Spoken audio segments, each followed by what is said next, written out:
Ito ang bihod guys sa Tagalog. Sa Ilocano naman ay bugi. Bugi ti dakkel asida o bihod ng malaking fish.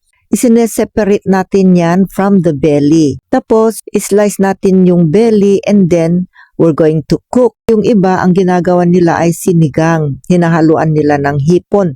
Yung shrimp, masarap po yun.